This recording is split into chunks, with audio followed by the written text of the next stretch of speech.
የቢላል እስልምና ለረጅም ጊዜ ምስጢር ሆኖ አልቆየም። አንድ ቀን ቢላል ለብቻው ሆኖ ጣዖትን ሲያጥላላ ጌታው ኡመያ ብን ከለፍ ሰማው።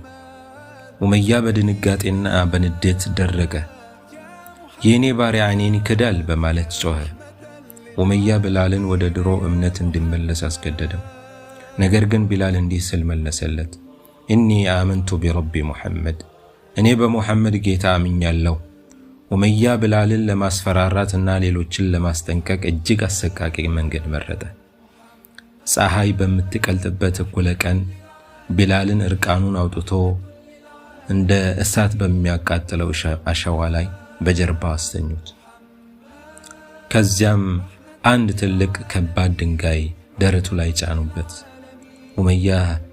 ኡመያ እንዲህ ያለ ይዝትበት ነበር፣ ላ ተዛሉ ሃከዛ ሐታ ተሙት አው ተክፉረ ቢሙሐመድ፣ በሙሐመድ እስክትክድ ወይም ደግሞ እስክትሞት ድረስ በዚህ ሁኔታ ትቆያለህ።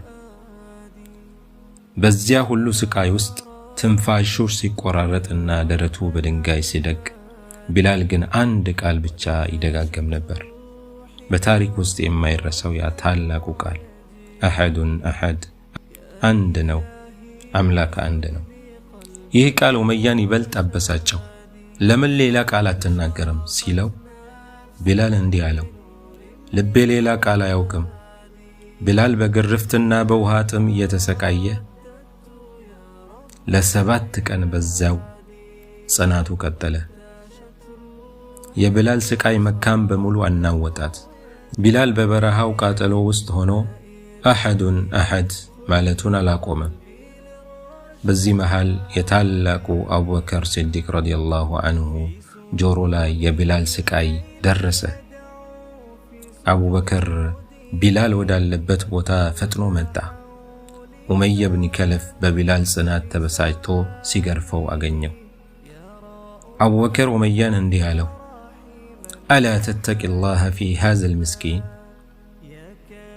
በዚህ ምስኪን ሰው ላይ አላህን አትፈራም? ኡመያ በንዴት እንዲህ ሲል መለሰ፣ ሃይማኖቱን ያበላሸከው አንተ ነህ።